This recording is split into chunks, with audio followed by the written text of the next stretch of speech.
So yesterday we are discussing about the structures. So we'll take another example to make you understand the structures.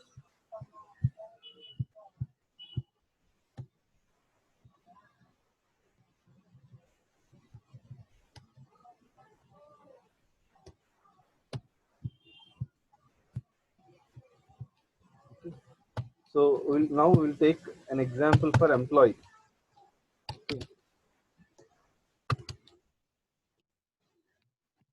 We'll hash include stdio.h void main. Okay, before that one మనం structure ఒకటి declare చేద్దామమ్మా. Structure declare చేయాలంటే ఏ keyword వాడాలి? Structure అనే keyword వాడాలి. So ఇప్పుడు ఏమంటున్నామంటే employee create చేద్దాం అనుకుంటున్నాం కాబట్టి స్ట్రక్చర్ నేమ్ ఏమి ఇస్తున్నానంటే ఎంప్లాయీ అని ఇస్తున్నాను. ఎంప్లాయీకి మెంబర్స్ ఏముంటారో చెప్తారా? What are the members which we can have for ఎంప్లాయీకి మెంబర్స్ ఏముండొచ్చమ్మా? మూర్తి, ఎంప్లాయీకి మెంబర్స్ Name, నేమ్ అనేది ఏ టైప్? Variable string. అది నేమ్ అనే వేరియబుల్ ఏ టైప్ అవ్వాలి? స్ట్రింగ్ టైప్ అవ్వాలి. స్ట్రింగ్ టైప్ అంటే బట్ క్యారెక్టర్ అది. So name of 20. ఓకే, ఇది first one. Next second one ఏం చెప్పారమ్మా? నేమ్ తర్వాత ఐడి ఇద్దామా? ఓకే, ఐడి మనం ఇంటిజర్ లో తీసుకుందాము. సో ఇంట్ ఈఎంపీ ఐడి అన్నా లేకపోతే ఐడి అనండి సార్. Okay okay, ID. ఇంకోటి salary. Okay, good. So third one salary తీసుకున్నాము. శాలరీ మనం ఇక్కడ లాంగ్ ఇంట్ తీసుకుందామమ్మా. పూర్తి just for time pass long int తీసుకుందాము. Long int salary. Okay, so these are the 3 members. సో ఇప్పుడు మనకి ఎంప్లాయీస్ ఎవరెవరు ఉన్నారంటే మన కాలేజీలో నేను ఒకరిని ఎంప్లాయీ. ఓకే, ఇంకెవరున్నారమ్మా? ఇంకొక ఎగ్జాంపుల్ చెప్పండి. Harsha ma'am. సార్ ఫాదర్ వస్తారు సార్. ఎవరు కావాలంటే ఆయన కూడా ఎంప్లాయీనేగా, ఎవరు కావాలంటే వాళ్ళ పేరు పెట్టుకోవచ్చు. ఇప్పుడు నేను సార్ శామిల్. ఏంటమ్మా? ఇక్కడ ఇద్దరు ఎంప్లాయీస్ ఉన్నారనమాట, శివ, హర్ష. ఇప్పుడు ఇద్దరికి ఇవన్నీ ఉంటాయి. శివకి నేమ్ ఉంటుంది, ఐడి ఉంటుంది, శాలరీ ఉంటుంది. సిమిలర్ గా హర్షకి కూడా నేమ్ ఉంటుంది, ఐడి ఉంటుంది, శాలరీ ఉంటుంది. ఓకే, ఇప్పుడు చూడండి. ఇప్పుడు నేను శివ యూస్ చేసి నేమ్ యాక్సెస్ చేయాలంటే ఎలా యాక్సెస్ చేస్తామంటే ఈ రెండు నార్మల్ వేరియబుల్స్ కాబట్టి మనము we will use an operator called ఏ ఆపరేటర్ వాడతామమ్మా? డాట్ కి ఒక పేరు ఉంటుంది, దాన్ని ఏమంటాము? Will call it as member selection operator. Okay, so first I want to read. So printf, enter the values to okay, just for okay. Now what I will do is get s of నేను name read చేయాలమ్మా. శివలో ఉన్న శివ అనే structure వేరియబుల్లో ఉన్న name అనే member కి value read చేయాలి. ఎలా read చేయాలి? Gets of variable dot member name variable dot name SAVA dot name. Okay, similarly ఇప్పుడు నేను ఐడి రీడ్ చేయాలమ్మా. ఐడి రీడ్ చేయాలంటే ఏ స్టేట్మెంట్ వాడాలి? ఐడి అనేది ఇంటిజర్ కాబట్టి I have to use scanf. ID అనేది ఇంటిజర్ కదమ్మా, so scanf %d address of. చెప్పండి ఎలా రీడ్ చేయాలి? ఐడి అంటామా లేకపోతే శివ డాట్ ఐడి అంటామా? ఐడి అంటే మనం డైరెక్ట్ గా ఐడి అని రాస్తే ఎర్రర్ వస్తుంది అనమాట. Structure variable dot member name రాయాలి. So Shiva dot ID. Okay, third one ఏంటి మనకి? స్కానర్. థర్డ్ వన్ ఏంటమ్మా? శాలరీ. సో శాలరీ చేయాలంటే శాలరీ అనేది లాంగ్ ఇంట్ కాబట్టి ఏ మాడిఫైర్ వాడాలి? %LD వాడాలి. అండ్ ఎలా యాక్సెస్ చేస్తామంటే Shiva dot SAL. Okay, so ఇప్పుడు మనకి 3 డీటెయిల్స్ రీడ్ చేస్తాం. సో ఇప్పుడు మనం ఏం చేద్దామంటే సెకండ్ ఎంప్లాయీ డీటెయిల్స్ రీడ్ చేద్దాం. ఓకే, సో దానికి ప్రింట్ఎఫ్ స్టేట్మెంట్ రాస్తాను, కంట్రోల్ వి. సో ఇక్కడ శివ బదులు హర్ష పెడతాను. ఓకే, సో ఇవే స్టేట్మెంట్స్ ఇక్కడ కూడా వాడచ్చు కదమ్మా, జస్ట్ శివ బదులు హర్ష మారుస్తే సరిపోతుంది. సో అందుకోసం అవి కాపీ చేసి నేను ఇక్కడ పేస్ట్ చేస్తున్నాను. I will remove Shiva here. Of that one I am placing Harsha. Similarly here also I am placing Harsha.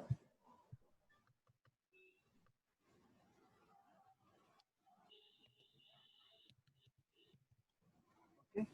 So ఇప్పుడు వాల్యూస్ రీడ్ చేశాను కదమ్మా, రెండిట్లోకి వాల్యూస్ రీడ్ చేశాను. ఇప్పుడు నేను డిస్ప్లే చేయాలంటే printer display your details.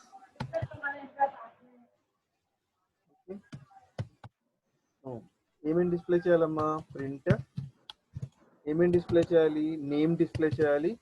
That is Shiva dot name is equal to percentages. అంటే మనకు కొంచెం నీట్ గా డిస్ప్లే చేసుకోవడం రాస్తున్నాను. \n. నెక్స్ట్ ఏంటమ్మా, Shiva dot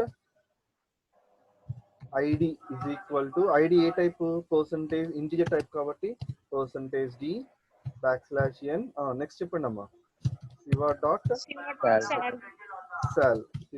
salary is equal to, ఇది లాంగ్ ఇంటిజర్ టైప్ కాబట్టి %LD వాడతాం.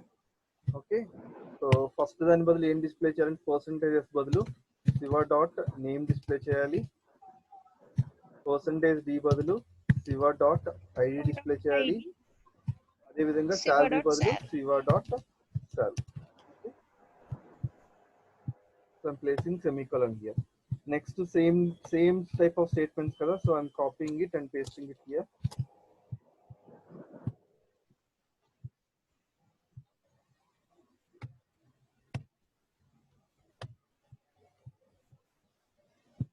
మళ్ళీ పేస్ట్ చేస్తున్నానమ్మా. ఇక్కడ శివ డీటెయిల్స్ బదులు ఏం రాస్తానంటే I will write them as Harsha details. So automatic ఇక్కడ నేమ్ ఏమి ఉండాలి, ఇది బిలాంగ్స్ టు హర్ష. నేమ్ యాక్చువల్గా మనం ఇదే నేమ్ కదా, వేరే డీటెయిల్స్ తీసుకుంటే సరిపోయేది. మనం ID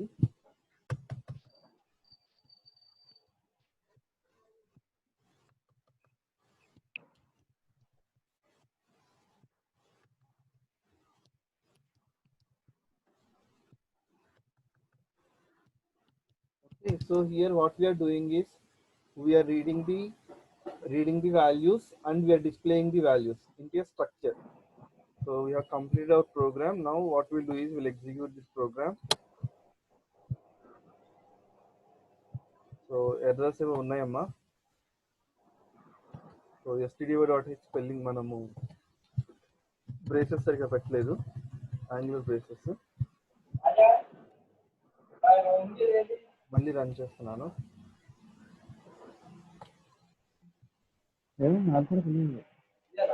So now it is asking the values for Shiva. So name వచ్చేసి I'm giving it as Shivarama.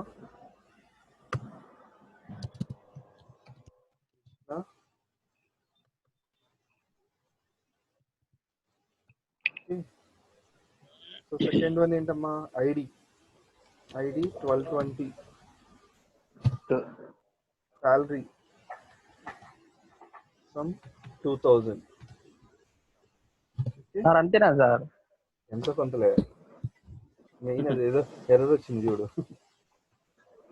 Pigmentation fault dumped అని వచ్చింది.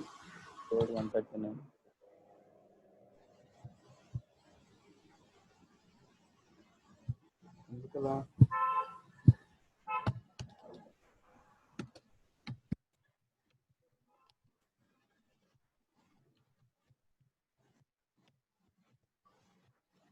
చూడండి అమ్మా ఎందుకు వచ్చిందో అలా. మనకి ఏముంది, లాంగ్ ఇంటి కదా, ఇక్కడ అడ్రస్ పెట్టలేదు చూసారా.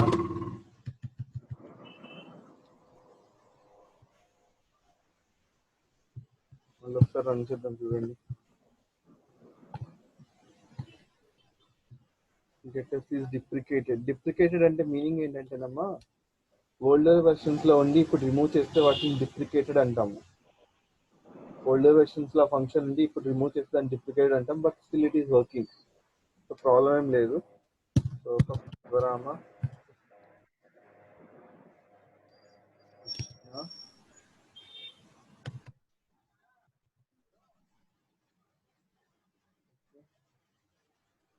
ID. 1220 2000.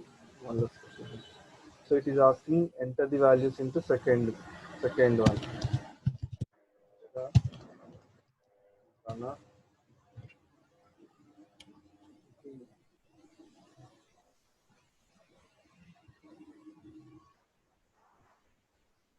డిస్ప్లే శివ డీటెయిల్స్ వస్తున్నాయి, ఐడి అని రీడ్ చేయలేదు కదా, ఒకసారి చూద్దాం. సార్ ఒక స్కానర్ దగ్గర ఐడి అని చెప్పి పెట్టారు. ఇక్కడ అమ్మా హర్ష అని ఏ లైన్ చెప్తారా? 20 seconds. ఏం చేస్తాము? పర్సంటేజ్ ఐడి అని పెట్టి. ఎల్డీనా? ఇది ఎల్డీనేగా. మనకి శాలరీ మనం లాంగ్ ఇన్ తీసుకున్నాం కదా, లాంగ్ ఇన్ అంటే ఎల్డీనే కదా. Okay okay. హర్ష.నేమ్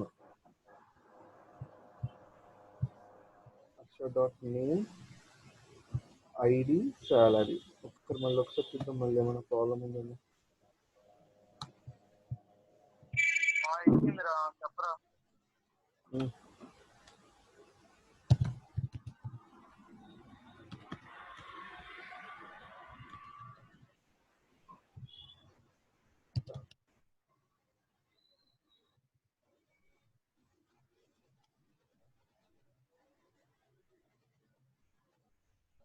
నేమ్ రీడింగ్ దగ్గర ఏదో ప్రాబ్లం ఉందమ్మా, ఒకసారి చూడండి. ఈ స్టేట్మెంట్ లో ఏదో మిస్టేక్ ఉన్నది, లేకపోతే ఇది కూడా స్కానర్ వాడదామా? స్కానర్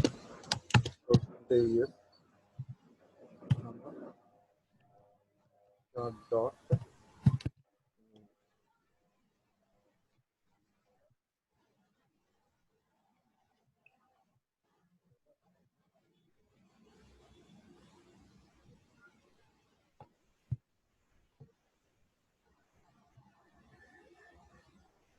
21st దగ్గర రాంగ్ అయింది. సెమీకోలన్ పెట్టలేదండి ఇక్కడ. 21st లైన్ లో ఉందమ్మా. ఇక్కడ ఏముంది? ఇక్కడ మిస్టేక్ ఏముంది? స్పెల్లింగ్ మిస్టేక్ ఉందా? ARSHA.ID కరెక్టే కదా?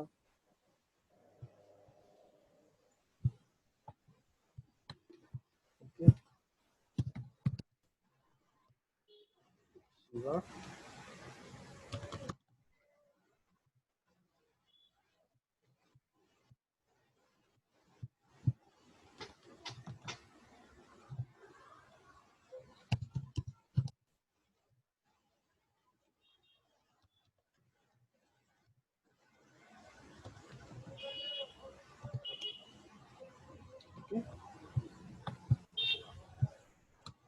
గెటెస్ లో ప్రాబ్లం ఉన్నట్టుందమ్మా, అందుకే అది సరిగా రీడ్ చేయడం లేదు.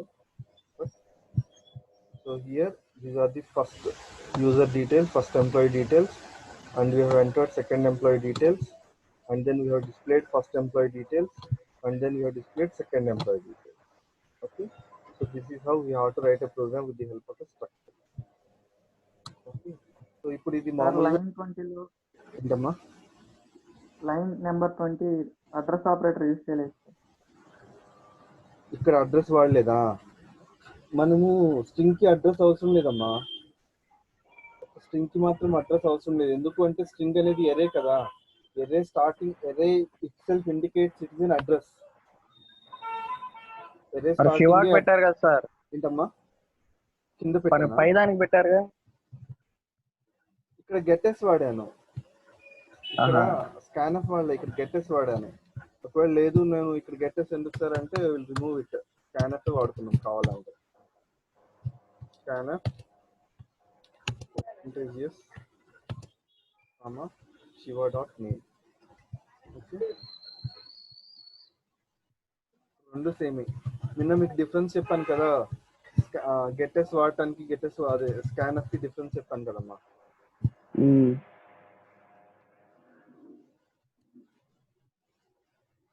ప్రోగ్రామ్ నేను మీ గూగుల్ క్లాస్ రూమ్లో ప్లేస్ చేస్తాను, తర్వాత ప్లేస్ చేస్తాను, ప్రస్తుతానికి దీంట్లో ప్లేస్ చేస్తాను.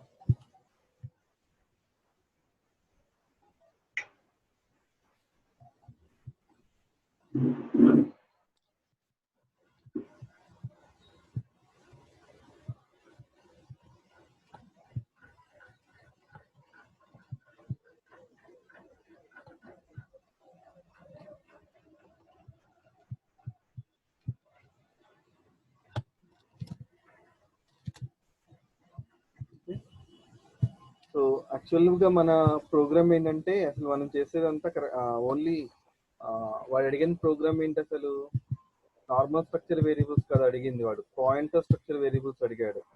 ఇక్కడ చూడండి అమ్మ ఒకసారి మీరు ఈ ప్రోగ్రామ్ చదివితే store the information using structure with dynamic memory allocation అన్నాడు. అంటే సో మనం ఇదంతా ప్రోగ్రామ్ మనం మార్చాలి. ఇప్పుడు దీన్ని ఇది మనము డైనమిక్ మెమరీ ఏమి అలొకేట్ చేయడం లేదు. సో ఫస్ట్ నేను అసలు డైనమిక్ మెమరీ అంటే ఏంటో చెప్పి మీకు అప్పుడు స్ట్రక్చర్స్ ఎలా యూస్ చేయాలో చెప్తాను. Okay, first what is men by dynamic memory allocation is, మనం అసలు డైనమిక్ మెమరీ ఎందుకు అలొకేట్ చేయాలో చెప్తాను వినండి అమ్మ. ఫస్ట్ సపోజ్ మన దగ్గర ఒక ఎరే ఉంది, A10 అనే ఒక ఎరే ఉంది. దీంట్లో మనం ఎన్ని వాల్యూస్ స్టోర్ చేయగలం మాక్సిమము? సపోజ్ చూడండి అమ్మ 11 చేయగలమా? 9. ఇంటి A10 లో ఎన్ని స్టోర్ చేయగలము మాక్సిమం? 0 నుంచి కౌంట్ చేస్తే 11 కదా సార్. 0 నుంచి ఎక్కడి వరకు చేయగలం? 0 ఇండెక్స్ టు 10 వరకు. 9. 0 ఇండెక్స్ టు 9 ఇండెక్స్. అంటే టోటల్ గా ఎన్ని వాల్యూస్? టోటల్ గా ఎన్ని 10 వాల్యూస్ అంటే 10 values. So we can store 10 values, but starting index ఏమో 0 నుంచి స్టార్ట్ అవుతుంది, ఎండింగ్ ఇండెక్స్ ఏమో 9 అవుతుంది అనమాట. సో టోటల్లీ 10 వాల్యూస్ స్టోర్ చేయగలం. సపోజ్ ఇప్పుడు నేను చూడండి అమ్మా, నేను ఒక ఎరే డిక్లేర్ చేశాను, క్యారెక్టర్ నేమ్ ఆఫ్ 10 అని డిక్లేర్ చేశా. ఓకే, ఇప్పుడు ఈ నేమ్ లో నా పేరు స్టోర్ చేయగలనా, స్టోర్ చేయలేనా? నా టోటల్ నేమ్ స్టోర్ చేయగలనా లేదా? No. నో. నా టోటల్ నేమ్ ఏంటంటే శివరామకృష్ణ కదా.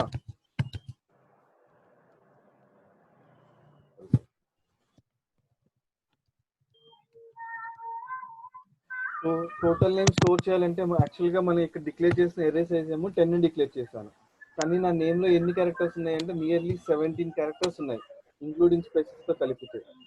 కానీ మనకి అక్కడ సైజ్ ఎంత ఉంది? ఓన్లీ ఎంత ఉంది? 10 ఉంది. సో ఇప్పుడు 17 స్టోర్ చేయగలను లేదా? స్టోర్ చేయలేరు. ఇంకో ఎగ్జాంపుల్ తీసుకో. సపోజ్ నేను దీంట్లో మూర్తి అని స్టోర్ చేయాలి. మూర్తిలో ఎన్ని వర్డ్స్ ఉన్నాయి, ఎన్ని లెటర్స్ ఉన్నాయి? 6 ఉన్నాయి. కానీ మన సైజ్ ఎంత ఇక్కడ? 10. అంటే 10 లో మనం ఎన్ని వాడుతున్నాము? ఓన్లీ 6 వాడుతున్నాము. మరి రిమైనింగ్ 4 వేస్ట్ అయిపోతున్నాయి కదా. ఈ ఫస్ట్ కేస్ లోనేమో మనం ఈ నేమ్ ని మొత్తం స్టోర్ చేయలేకపోతున్నాం. ఎందుకు స్టోర్ చేయలేకపోతున్నాం అంటే ఉన్న సైజ్ ఏమో 10, మనం స్టోర్ చేయాల్సిన క్యారెక్టర్స్ ఏమో 17. ఇది ఒక డ్రాబ్యాక్ అన్నమాట. ఇప్పుడు సెకండ్ డ్రాబ్యాక్ ఏంటంటే ఇక్కడ నా దగ్గర ఉన్న క్యారెక్టర్స్ ఏమో 6, కానీ మన సైజ్ ఎంత ఉందంటే 10 ఉన్నది. అంటే ఒక 4 క్యారెక్టర్ స్పేస్ వేస్ట్ అయిపోతుంది. సో అంటే మీనింగ్ ఏంటంటే మనం ఎరేస్ తీసుకుంటే ప్రాబ్లం ఏంటంటే in erase what is the problem is కొన్నిసార్లు మెమరీ వేస్ట్ అయిపోతుంది, memory may be wasted, otherwise sometimes memory is insufficient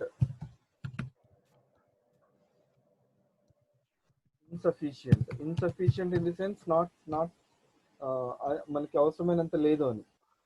okay, so ఈ రెండింటిని మనం ఓవర్కమ్ చేయడానికి ఏం చేస్తాము అంటే మనం మెమరీని డైనమికల్ గా అలొకేట్ చేస్తాము.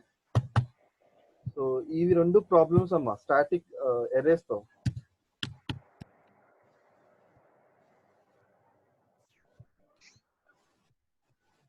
So these are the two problems.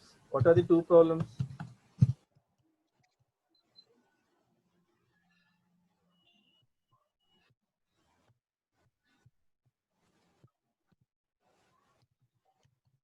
Problems with array. Okay, first problem which is some memory may be wasted or some memory may be insufficient. So దానికి ఎగ్జాంపుల్ ఏంటంటే సపోజ్ ఇప్పుడు వేస్టెడ్ అంటే మూర్తి తీసుకున్నాం అనుకోండి. So here how many spaces we are wasting here is nearly some 3 spaces, 3 locations. Locations we are wasting. Okay, suppose ఇప్పుడు నా శివరామకృష్ణ అనే name తీసుకున్నాం అనుకోమా. తీసుకున్నప్పుడు ఏమవుతుంది అంటే we are unable to provide 8 locations. We are unable to provide 8 locations. 8 locations are required. Okay. So to overcome this problem, wasted అనకూడదు, some word ఏదో వాడారు, అతను ఏదో వాడినట్టున్నారు కదా. వేస్టెడ్ కాకపోతే ఏమంటారు దాన్ని?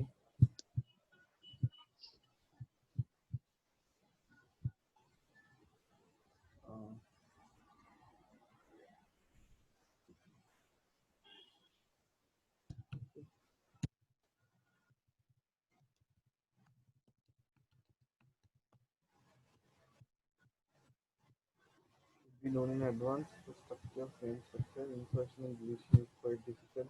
So there are some other problems are there with the help of arrays.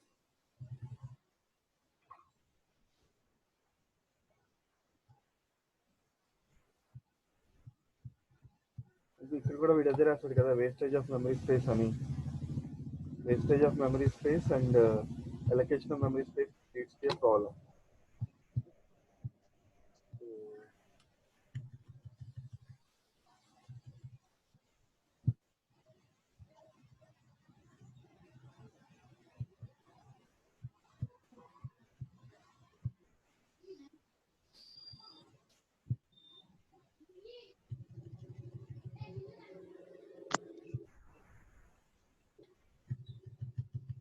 మరి ఆ వర్డ్ ఏంటో గుర్తుందా అమ్మా? Waste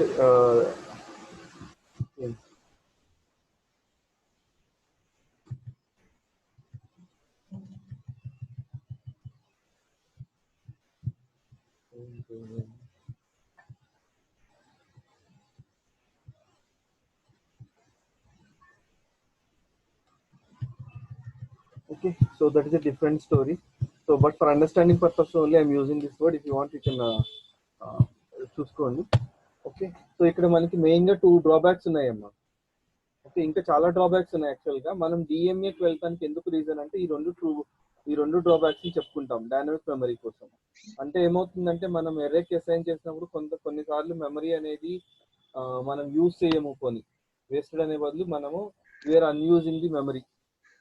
okay, sometimes we are unusing memory whatever we have assigned. మనం అసైన్ చేసిన దాంట్లో కొంత అన్యూజ్ చేయడం లేదు. కొన్ని ఈ వర్డ్ ఓకేనా? Okay, we are unable to unuse. So దీంట్లో తప్పేం లేదనుకుంటా. ఓకే, సో సమ్టైమ్స్ మెమరీ అనేది సఫిషియంట్ కాదు, ఇన్సఫిషియంట్. సో ఈ రెండింటిని ఓవర్కమ్ చేయడానికి they have introduced a concept called dynamic memory. Dynamic memory allocation.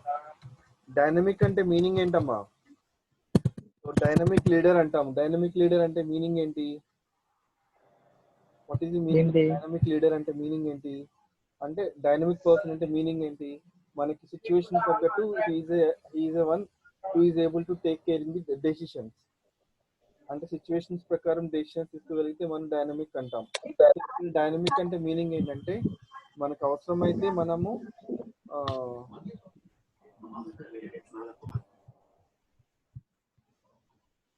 Okay, అవసరమైతే మనం కావాలంటే ఎక్స్ట్రా మెమరీ యాడ్ చేసుకోవచ్చు, అవసరం లేకపోతే కావాలంటే మెమరీ డిలీట్ చేసుకోవచ్చు. దాన్ని మనం డైనమిక్ మెమరీ అలొకేషన్ అంటాం. సో మనకి సిలో డైనమిక్ మెమరీ అలొకేట్ చేయాలి అంటే మనకి కొన్ని ఫంక్షన్స్ ఉన్నాయి, ఒక 4 ఫంక్షన్స్ ఉన్నాయి, ప్రీ డిఫైన్డ్ ఫంక్షన్స్ ఉన్నాయి డైనమిక్ మెమరీ అలొకేట్ చేయాలంటే. ఫస్ట్ ఫంక్షన్ ఏమంటాము అంటే ఎంఎల్లాక్ అంటాము. సెకండ్ ఫంక్షన్ ఏమంటాము అంటే సిఎల్లాక్ అంటాము. థర్డ్ ఫంక్షన్ ఏమంటామంటే రియల్లాక్ అంటాము. Fourth one is a very well known one, that is free. Okay, మన దగ్గర ఒక 4 ఫంక్షన్స్ ఉన్నాయమ్మా. ఈ ఫంక్షన్స్ వల్ల యూజ్ ఏంటంటే డైనమికల్ గా మనం మెమరీని అలొకేట్ చేసుకోవచ్చు. అసలు డైనమికల్ గా మెమరీ ఎందుకు అలొకేట్ చేసుకోవాలి అంటే 2 డ్రాబ్యాక్స్ ఉన్నాయి కదా ఎరేస్ లో. What are the 2 drawbacks is, కొన్నిసార్లు మనము మెమరీ స్పేస్ ని యూజ్ చేయలేకపోతున్నాము ఉన్న మెమరీ స్పేస్ ని. కొన్నిసార్లు ఏమో ఉన్న మెమరీ స్పేస్ సరిపోవచ్చు. సో ఈ రెండు ప్రాబ్లమ్స్ వల్ల మనం ఏం చేస్తాము అంటే డైనమికల్ గా మెమరీ అలొకేట్ చేస్తాము. అంటే మీనింగ్ ఏంటంటే మనకి ఎంత కావాలో అంతే అసైన్ చేస్తాము. ఓకే, సో దాన్ని మనం డైనమిక్ మెమరీ అలొకేషన్ అంటాము. ఓకే, సో సింపుల్ గా చెప్పాలి అంటేనేమో మనము బఫే సిస్టమ్ అను నార్మల్ డైనింగ్ టేబుల్ సిస్టమ్ ఉంటుంది కదా, మనము భోజనాలకు వెళ్ళినప్పుడు బఫే సిస్టమ్ లోను, తర్వాత మళ్ళీ ఇంకోటి నార్మల్ వే ఆఫ్ డైనింగ్ ఉంటుంది కదా. So normal way of dining వాడు ఏం చేస్తాడు, మనకి ఇష్టం లేకపోయినా వాడు వేసుకుంటూ వెళ్ళిపోతూ ఉంటాడు అంతే. ఓకే, ఒక 10 కర్రీస్ ఉన్నాయనుకోండి, మనకి ఇష్టం ఉన్నా లేకపోయినా 10 కర్రీస్ వాడు వేసేస్తాడు. అప్పుడు ఏమవుతుంది, ఆ 10 కర్రీస్ మనం దాంట్లో 3-4 తిన్నాం అనుకో, రిమైనింగ్ అన్ని వేస్టే కదా, వేస్టో లేకపోతే మనం యూస్ చేయనట్టు. అదే బఫే సిస్టమ్ లో అనుకోండి, మనమే వెళ్తాం కాబట్టి మనకు నచ్చిన వేసుకుంటాము, లేకపోతే నచ్చిన వదిలేస్తాము. సో మనం నచ్చిన వేసుకున్నాం కాబట్టి కంపల్సరీ తింటాము. ఓకే, సో దాన్ని మనం డైనమిక్ మెమరీ అనుకోవచ్చు. సో ఇక్కడ మనం డైనమిక్ మెమరీ అలొకేట్ చేయడానికి మనకు 4 ఫంక్షన్స్ ఉన్నాయమ్మా. ఫస్ట్ వన్ వచ్చేసి malloc, so second one వచ్చేసి calloc, realloc and free. Okay, so malloc అనేది ఎందుకు యూస్ చేస్తాము అంటే it is use to, already మీకు తెలిసిందే కదా, allocate the memory space dynamically. Allocate the memory space dynamically. If you see the syntax of ML lock, n into yeah, size of it will returns one pointer. First thing, it will returns one pointer, and then we have to use a function called ML lock. ML lock consists of 2 arguments. What are those 2 arguments? one argument. Only one argument. Okay. What is that argument? N into size of data type. N into size of type. N into size of type. Generally, it is of integer type only. So we can write it as integer type.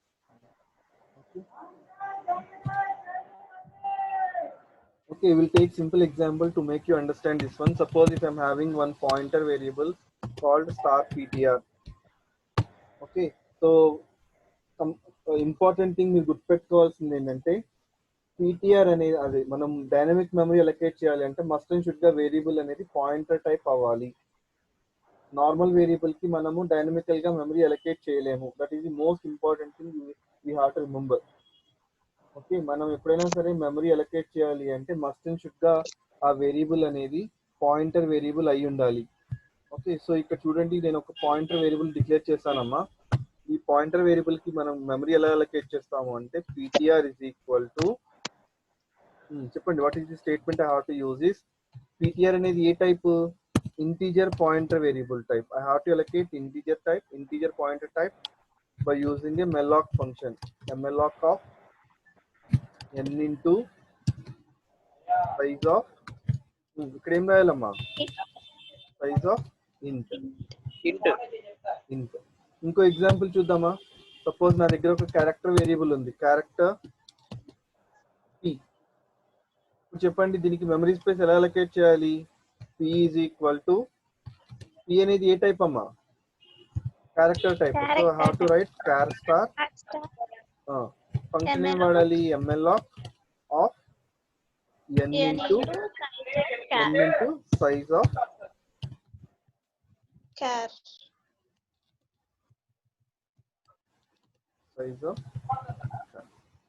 Okay, what is n here? What is n? ఈ n ఏంటమ్మా, 2 sir. n 2 నా? What is n? మనం ఇందాక చెప్తున్నాం కదా, మూర్తికి ఎన్ని spaces కావాలి, ఎన్ని క్యారెక్టర్స్ కావాలి, 6 కావాలి. సపోజ్ ఇప్పుడు నా నేమ్ మూర్తి అనుకోండి, నాకు n వాల్యూ ఈజ్ 6. అలా కాకుండా నా నేమ్ శివరామకృష్ణ అనుకోండి,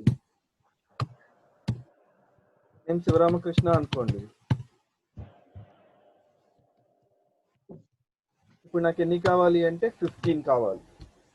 ఓకే, సో మన నేమ్ ని బట్టి, ఒకవేళ నా నేమ్ మూర్తి అయితే 6 క్యారెక్టర్, n వాల్యూ 6 అవుతుంది. ఒకవేళ శివరామకృష్ణ అయితే n వాల్యూ 15 అవుతుంది. సపోజ్ నా నేమ్ స్టోర్ చేయాలమ్మా, అప్పుడు ఎలా మెమరీ అలొకేట్ చేస్తాము అంటే p is equal to char star p is equal to char star mloc of చెప్పండమ్మా what is n value, what is n value here? నా నేమ్ స్టోర్ చేయాలంటే n value ఎంత అవుతుందంటే 15. 15. మనం ఒక స్పేస్ నల్ క్యారెక్టర్ కూడా వదులుతాం కాబట్టి 16 తీసుకోవచ్చు.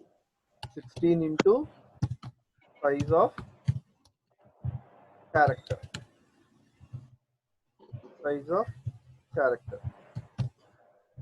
సపోజ్ ఇప్పుడు నేను మూర్తికి అసైన్ చేయాలనుకోండి, స్టేట్మెంట్ చెప్పండి. p is equal to Char star mloc char star mloc. ఇక్కడ మన n వాల్యూ ఎంతమ్మా? What is our n value? 6. మనం ఇంక్లూడింగ్ n value తో కలిపితే 7 తీసుకోండి. 7 ఇంటూ, ఒకవేళ మనకి ఆల్రెడీ సైజ్ ఆఫ్ క్యారెక్టర్ 1 అని తెలుసు అనుకోండి, you can directly write it as 1. లేదు సిస్టమే కనుక్కోవాలి అనుకుంటే you can write it as size of character, anything, both are correct. ఇది స్టేట్మెంట్. ఇప్పుడు అర్థమైందా అమ్మా ఎన్ ఎందుకు వాడతామో అర్థమైందా? సపోజ్ ఇప్పుడు నేను క్లాస్ రూమ్ లో 40 మందికి స్పేస్, ఇప్పుడు ట్రిపుల్ క్లాస్ రూమ్ లో నేను స్పేస్ అలొకేట్ చేయాలనుకోండి, అప్పుడు ఎంతమందికి అలొకేట్ చేయాలి అంటే 43 మెంబర్స్ కి అలొకేట్ చేయాలి. ఎందుకు అంటే క్లాస్ స్ట్రెంత్ వచ్చేసి 43. సపోజ్ సిఎస్సి 1 కి నేను స్పేస్ అలొకేట్ చేయాలనుకోండి, ఎంతమందికి అలొకేట్ చేయాలి? 65 మెంబర్స్ కి అలొకేట్ చేయాలి. కొన్ని 63నో 64 కి అలొకేట్ చేయాలి. అలా కాకుండా నేను ఇనీషియల్ గా 50 అని పెట్టుకున్నాను అనుకోండి, ఓన్లీ 50 అని పెట్టుకున్నాను అనుకోండి ఇనీషియల్ గా, అప్పుడు ఏమవుతుంది? ట్రిపుల్ ఈ క్లాస్ లోనేమో ఒక 7-8 బెంచెస్ వేస్ట్ అయిపోతాయి. సిఎస్సి క్లాస్ లోనేమో 10-15 సరిపోవు. సో దాన్ని ఓవర్కమ్ చేయడానికి మనం ఏం చేస్తాము అంటే డైనమికల్ గా మెమరీ అలొకేట్ చేస్తాం. So this is how we have to allocate memory space dynamically. Okay, another function we are having CLOC contiguous allocation. CLOC stands for contiguous allocation. MLOC stands for memory allocation.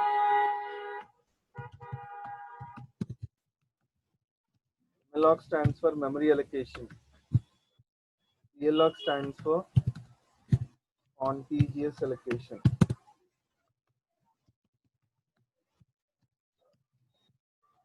Contiguous allocation. So now we will see the syntax. What is the syntax is? Syntax is same as our previous one. That is, it returns a pointer and we are using a function called CLOC.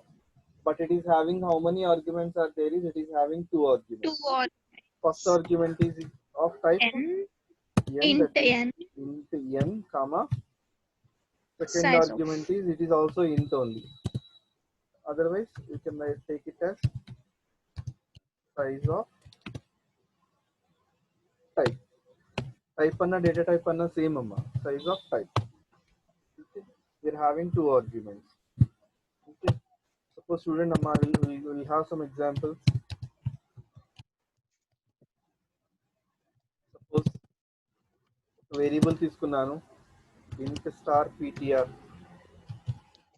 ఇప్పుడు చెప్పండి, how to allocate memory space for this ptr is equal to int star we have to CLOC. use CLOC function. CLOC first one ఏంటమ్మా int n, second one ఏంటి size of ptr అనేది ఏ type అమ్మా? Integer type కాబట్టి size of int. Okay, suppose ఇంకో example చూద్దాం. ఇందాకట్లాగే character star p. ఒక నిమిషంలో మళ్ళీ ఇది క్లోజ్ అయిపోతుంది. I request all of you to rejoin. అందరూ మళ్ళీ రీజాయిన్ అవ్వండి అమ్మా. So క్యార్ star p. ఇప్పుడు చూడండి అమ్మా, నా నేమ్ అసైన్ చేయాలి. నేమ్ ఏంటంటే శివరామకృష్ణ అనే నేమ్ అసైన్ చేయాలి. నేమ్ కి మెమరీ స్పేస్ అసైన్ చేయాలి. సో టోటల్ గా దీంట్లో 15 క్యారెక్టర్స్ ఉన్నాయి, ఇంక్లూడింగ్ నల్ తో కలిపి 16 అన్నమాట. సో దీనికి మెమరీ అలొకేట్ చేయాలి. ఎలా అలొకేట్ చేస్తాము? p is equal to, చెప్పండి అమ్మా, p is equal to char star మూర్తి మంచి యాక్టివ్గా ఉన్నాడు.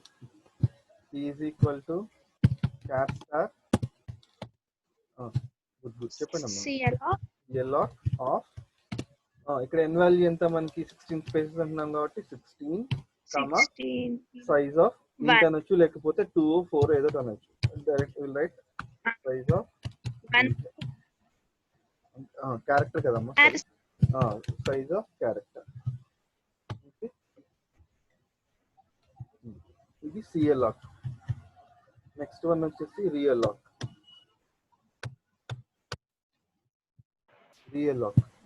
రియల్ లాక్ ఎందుకు వాడతాము అంటే it is used to reallocate memory space. Okay, అంటే ఇనిషియల్గా ఏమనుకున్నాను అంటే నేను కృష్ణ అని నేమ్